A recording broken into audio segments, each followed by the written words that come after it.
میں نے کہا نہیں ماں، ایسا تو بالکل بھی نہیں، میں ان لوگوں میں نہیں رہنا چاہتا۔ اماں بولی یہاں بہت کچھ کھانے کو ملے گا، تو بالکل فکر نہیں کر، میں تیرے لیے زندگی کو بہت خوبصورت بنا دوں گی، مگر بیٹا تم کو محنت کرنا ہوگی اور اسکول میں بھی پڑھنا ہوگا۔ میں نہیں جانتا تھا کہ شہر کی زندگی اتنی مختلف ہوگی۔ اگلے ہی دن اماں میرا ہاتھ پکڑ کر ایک اسکول میں لے گئی۔ اسکول میں میرا داخلہ فوراً ہو گیا تھا، کیونکہ اماں مجھے ہر وقت گھر میں بھی پڑھاتی رہتی تھی۔ مجھے چھٹی کلاس میں داخل کر دیا گیا تھا۔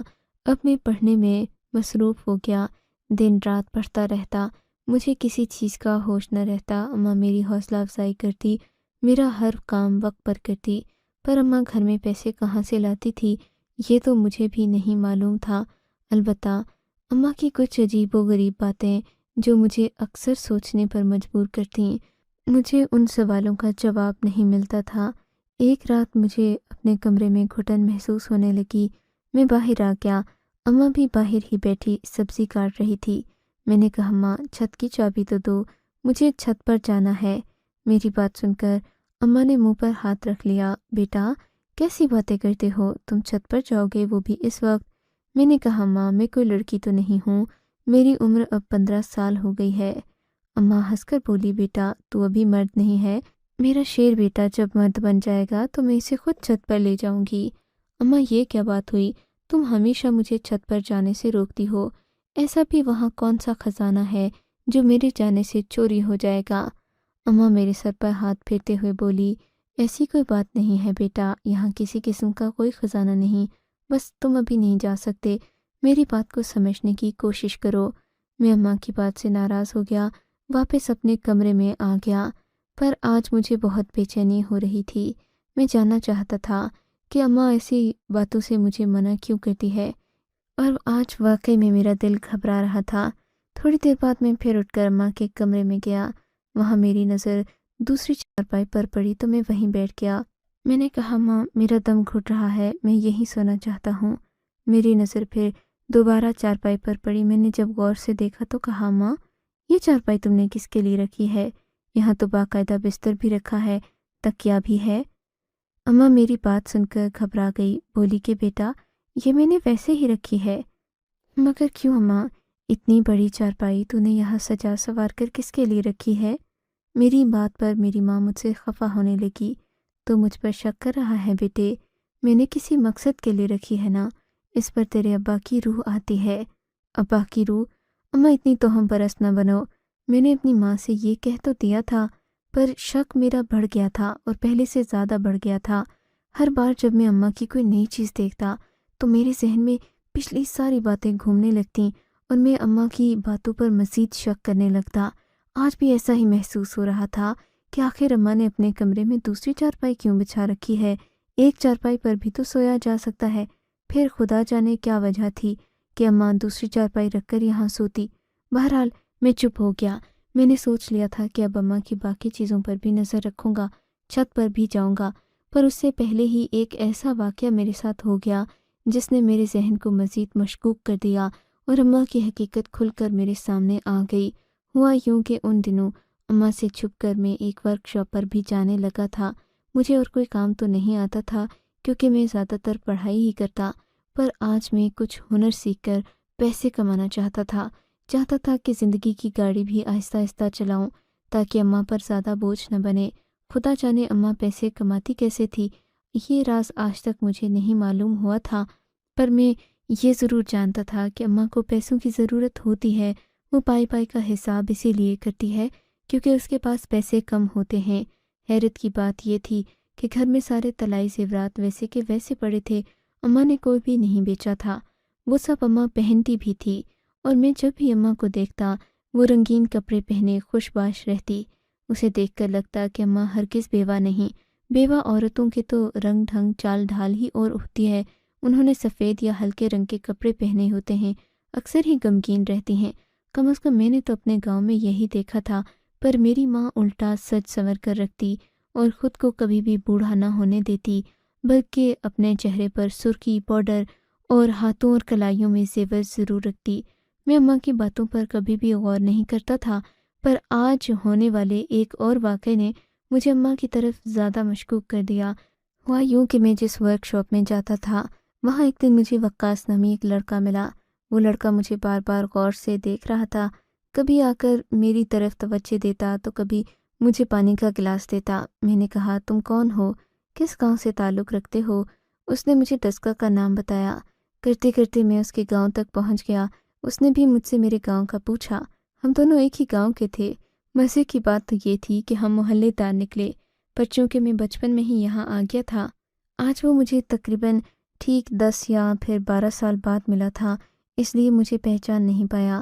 ہم دونوں ایک دوسرے سے گلے مل کر بہت خوش ہوئے۔ کہنے لگا، تم یہاں آ گئے، ہمیں تو پتہ ہی نہیں چلا۔ تمہاری ماں راتوں رات اس محلے کو چھوڑ کر نہ جانے کہاں چلی گئی، اور تم بھی نہیں نظر آئے۔ ہم تو یہ سمجھے کہ خدا نخواستہ تم لوگوں کے ساتھ کوئی حادثہ ہو گیا ہے، کیونکہ تمہاری اماں… یہ کہہ کر اس نے جملہ ادھورا چھوڑ دیا۔ میں نے کہا، کیا میری اماں کو کیا؟ بولا کہ نہیں کچھ نہیں، میں تو ویسے ہی کہہ رہا تھا۔ اور سناؤ، تمہاری اماں ٹھیک ہیں؟ اس نے عجیب سے لہجے میں پوچھا۔ اس کے لہجے میں حقارت تھی۔ میں نے کہا، ہاں اماں ٹھیک ہیں۔ میں نے اس سے بہت کریدنے کی کوشش کی کہ وہ مجھے اس بارے میں کوئی اور بات بھی بتائے، لیکن اس نے مجھے کچھ بھی نہیں بتایا۔ ہاں اتنا بولا کہ تم جیسے بیٹے بہت مظلوم ہوتے ہیں جو اپنی ماؤں کے کردار کی وجہ سے دوسروں کے سامنے شرمندہ ہوتے ہیں۔ اس نے یہ بات باتوں ہی باتوں میں کی تھی، سو میں اس پہ اوپر کوئی رد عمل نہیں دکھا سکا، پر ہاں مجھے اپنی ماں پر شک گہرا ہوتا جا رہا تھا۔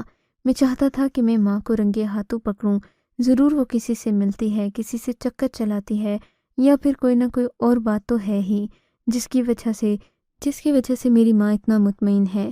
اس رات گھر آ کر میں نے ہر چیز پر نظر رکھنا شروع کر دی۔ آج تو میں نے ایک عجیب منظر دیکھا تھا۔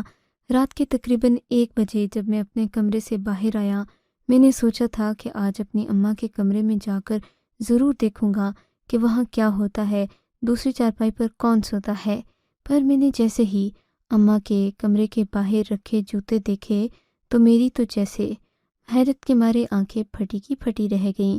ہمارے گھر کے باہر 2 بڑے بڑے مردانہ جوتے رکھے ہوئے تھے۔ ان جوتوں کو دیکھ کر مجھے صاف پتہ چل گیا کہ آج ہمارے گھر میں کوئی اور بھی آیا ہے۔ میں نے سوچا کہ بجائے اماں کے کمرے پر دستک دے کر ان کو موقع دینے کے اور انہیں زیادہ الرٹ کرنے کے، اچھا ہے میں یہیں باہر بیٹھ کر انتظار کروں کہ وہ آدمی کون ہے اور کہاں جاتا ہے۔ میں اپنے کمرے میں آ گیا۔ باہر بیٹھنا ممکن نہیں تھا، کمرے کی کھڑکی سے باہر کا منظر صاف نظر آتا تھا۔ میں اپنے کمرے میں بیٹھ کر اماں پر نظریں جمائے ہوئے تھا۔ رات کے کافی سارے پہر گزر گئے، مجھے نیند نہیں آئی، میری نظریں چوکنا تھیں اور میں بالکل الرٹ ہو کر ہی بیٹھا ہوا تھا۔ پر صبح جیسے ہی 2 منٹ کے لیے میری آنکھ لگی، میں سو گیا۔ تب جب میں باہر آیا تو دیکھا کہ اماں باہر کے کام کر رہی تھیں اور وہ جاگ گئی تھیں۔ یہ دیکھ کر میں تیزی سے باہر آیا۔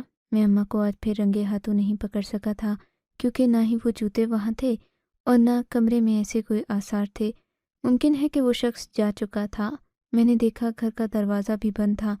اب میرے پاس ایسا کوئی ثبوت یا ایسی کوئی بات نہیں تھی جس کی بنا پر میں اماں سے مزید سوال جواب کرتا۔ خاموش ہو گیا، دل ہی دل میں کڑھنے لگا کہ اب میں اماں کا راز کل ضرور فاش کروں گا۔ اگلی رات ہوئی تو سوچا کہ نیند آئے گی، سو میں کمرے سے باہر رہوں گا، بلکہ گھر سے ہی باہر چلا جاؤں گا، اور جب وہ شخص آئے گا تو ضرور دیکھوں گا کہ یہ ہے کون۔ میں گھر کے باہر جا کر بیٹھ گیا تاکہ مجھے نیند نہ آئے۔ میں اس شخص کا انتظار کر رہا تھا۔ پھر سوچا کہ اماں مجھے دیکھ لے گی، ظاہر ہے وہ آتے ہوئے اس کی راہ بھی تو تکتی ہوگی۔ میں دروازے کے بالکل اندر بیٹھ گیا، پر میں فرش پر بیٹھا تھا، اس بات کو یقینی بنا کر کہ مجھے نیند نہ آ جائے۔ ابھی مجھے یہاں بیٹھے ہوئے 2 منٹ ہی گزرے تھے کہ کسی نے زور کا ڈنڈا میرے سر پر مارا، اور پھر میرے ذہن کے آگے غنود کی چھا گئی، تاریکی سی تھی، جس کے بعد مجھے کچھ یاد نہ رہا کہ ہوا کیا ہے۔ میرا ذہن نہ جانے کتنے گھنٹے تاریکی میں رہا۔ میں نے ایک چیخ سی سنی تھی جو کہ اماں کی تھی۔ جب میری آنکھ کھلی تو ماں نے میرا سر اپنی گود میں رکھا ہوا تھا۔ ماں مجھ سے کہہ رہی تھی، بیٹا تم کیوں دروازے کے پاس بیٹھے تھے؟ اب تمہاری طبیعت تو ٹھیک ہے نا؟ میں نے کہا، ہاں ماں میری طبیعت تو ٹھیک ہے، پر مجھے ڈنڈا کس نے مارا؟ اماں نے جو جواب دیا اس نے مجھے بہت زیادہ حیران کر دیا، بلکہ پریشان کر دیا۔ بولی کہ بیٹا میں سب جانتی ہوں، تم کتنے دنوں سے میرا پہرا لگا رہے ہو، تم جاننا چاہتے ہو وہ جوتے کس کے ہیں۔ میں سرخ کپڑے کیوں پہنتی ہوں؟ وہ زیور کس کے لیے ہے؟ اماں کے منہ سے یہ ساری باتیں سن کر میں حیران رہ گیا۔ اماں، آپ کو میری ہر بات پتہ ہے؟ ماں نے مسکرا کر مجھے دیکھا اور بولی، تجھے کیا لگتا ہے میں نہیں جانتی کہ تیرے دل میں کیا ہے؟ نہیں اماں، میں نہیں جانتی کہ واقعی تم کیا کر رہی ہو۔ بچپن سے تمہیں دیکھتا آ رہا ہوں، آخر مجھے سمجھ کیوں نہیں آتی؟ کیا میں اندھا ہو گیا ہوں یا مجھے دکھائی نہیں دیتا؟ میں رونے لگا تو ماں نے کہا، تم میری ایک بات مان لو، میں سارے راز تم پر افشاں کر دوں گی، میں تمہیں سب بتا دوں گی کہ کس بات کے پیچھے کیا راز ہے۔ میں نے کہا، بولو اماں، تم جو کہو گی میں مانوں گا، پر مجھے اب اس کشمکش میں نہ رکھو، مجھے اپنی ہر بات بتا دو، میں تمہارا بیٹا ہوں، کوئی دشمن نہیں۔ ماں نے کہا، ٹھیک ہے، تم تیار ہو جاؤ، جمعے کو تمہاری شادی ہے، اگر تم وہ شادی کر لیتے ہو تو میں تمہیں ہر راز سچ سچ بتا دوں گی، پھر تمہارا جو فیصلہ ہوگا مجھے منظور ہوگا۔ میں اماں کو حیرت سے دیکھنے لگا۔ میں نے مزید کوئی سوال نہیں کیا۔ مجھے جمعے کا دن بے چینی سے انتظار تھا۔ میری عمر اب 18 سال ہو چکی تھی۔ اماں میری شادی کر دینا چاہتی تھیں، پر کس سے یہ میں نہیں جانتا تھا۔ جمعے والے دن اماں مجھے گاڑی میں بٹھا کر بڑے سے گھر میں لے گئی۔ وہاں پر بہت سارے سیکیورٹی گارڈ بھی تھے جنہوں نے ہمارا استقبال کیا۔ اماں کو تو ہاتھوں ہاتھ لیا گیا، مجھے بھی بہت عزت سے ایک کمرے میں جا کر بٹھایا گیا۔ میرے سامنے 7 نوجوان آ کر بیٹھے اور بولے، تمہیں اس شادی سے کوئی اعتراض تو نہیں؟ میں نے نفی میں سر ہلا دیا۔ ہماری بہن کو خوش رکھنا، تبھی تم بھی کامیاب رہو گے۔ میں نے ہاں میں سر ہلا دیا۔ میں نہیں جانتا تھا اماں میری اس لڑکی سے شادی کیوں کروانا چاہتی ہے جس کے 7 بھائی ہیں۔ خیر، تھوڑی ہی دیر کے بعد نکاح نامہ میرے پاس لایا گیا، جس پر میں نے دستخط کر دیے گئے۔ یوں علینا میری بیوی بن گئی۔ اب علینا میں کیا نقص تھا جس کی وجہ سے ان 7 بھائیوں نے اسے میری دلہن بنایا؟ یہ تو مجھے شادی کے بعد معلوم ہوا کہ علینا ایک ٹانگ سے لنگڑی تھی۔ کوئی بھی معقول نوجوان اس سے شادی کرنے کو راضی نہیں تھا۔ انہوں نے اماں کو اور اماں نے ان کو نہ جانے کیسے ڈھونڈا، پر میری شادی علینا سے ہو گئی تھی۔ علینا لنگڑی پر بے حد خوبصورت تھی۔ علینا کے 7 بھائی تھے، اور پھر جب شادی ہو گئی تو مجھے شادی کی خوشی سے زیادہ اس بات کا تجسس تھا کہ اماں نے مجھ سے اتنے زیادہ راز کیوں چھپائے۔ اب وہ میری ماں تھیں، بیوہ تھیں، ان سے سختی سے بھی نہیں پوچھ سکتا تھا۔ جو قسم دی تھی وہ میں نے پوری کر دی۔ میری بیوی اپنے کمرے میں بیٹھی تھی، میں ماں کے پاس آیا، کہا کہ اماں اب اگر آپ نے مجھے سارے راز نہیں بتائے تو میں بھی آپ کی کوئی بات نہیں مانوں گا۔ میری بات سن کر اماں مسکرا دی اور بولی، ادھر آ میرے بیٹے، میں تجھے ایک ایک بات بتاؤں گی، پر وعدہ کر تو کبھی اپنی بیوی سے ان باتوں کا ذکر نہیں کرے گا۔ میں اماں کے پاس بیٹھ گیا تو اماں نے اپنی کہانی شروع کی۔ دیکھو بیٹا، اس معاشرے میں عورت جتنی ہی پاک کیوں نہ ہو، مردوں کا معاشرہ ہے، اس پر الزام ضرور لگتا ہے۔ گاؤں میں بھی ایسا ہی ہوا تھا، لوگ مجھ پر عجیب عجیب باتیں کرنے لگے تو میں تمہیں لے کر شہر آ گئی۔ میں نے ایک آدمی سے نکاح بھی کیا تھا، وہ انتہائی نیک اور شریف انسان تھا۔ میں نے صرف ایک کاغذی نکاح اس لیے کیا تاکہ مجھے تحفظ ملے اور میں ساری زندگی بیوہ نہ کہلائی جاؤں۔ میں چوڑیاں اور طلائی زیورات اس لیے پہنتی تھی کہ محلے کی آنے والی ہر عورت کو یہ بات بتا سکوں کہ میں سہاگن ہوں، بیوہ نہیں ہوں۔ اسی وجہ سے عورتیں مجھے کبھی بھی بے سہارا نہیں سمجھتی تھیں۔ ہر آنے والی عورت معصوم اور شریف نہیں ہوتی، ان میں کچھ چال باز بھی ہوتی ہیں۔ میں اپنے زیورات کے ذریعے سبھی کو یہی پیغام دیتی ہوں کہ میں ایک بیوہ نہیں ہوں بلکہ میرا شوہر بھی ہے۔ مگر بیٹا، اس شخص کی فکر نہ کرو جس نے مجھ سے کاغذی نکاح کیا ہے۔ وہ تو گاؤں کا ایک معزز شخص ہے جسے شادی کے نام سے ہی نفرت ہے۔ اس نے کبھی زندگی میں شادی کا نام نہیں لیا۔ مجھ سے کاغذی نکاح اس لیے کیا تاکہ وہ وہاں کے کسی الیکشن میں اپنے کاغذات جمع کروا سکے، پر تم تو جانتے ہو کہ اس کے اس کاغذی نکاح نے مجھے کتنا تحفظ دیا۔ رہی بات ان جوتوں کی، وہ تو میں اس لیے رکھتی تھی کہ ہر آنے جانے والے کو اندازہ ہو کہ اس گھر میں کوئی مرد ہے، اور باقی تمہارے سوالوں کے جواب امید کرتی ہوں کہ تمہیں مل گئے ہوں گے۔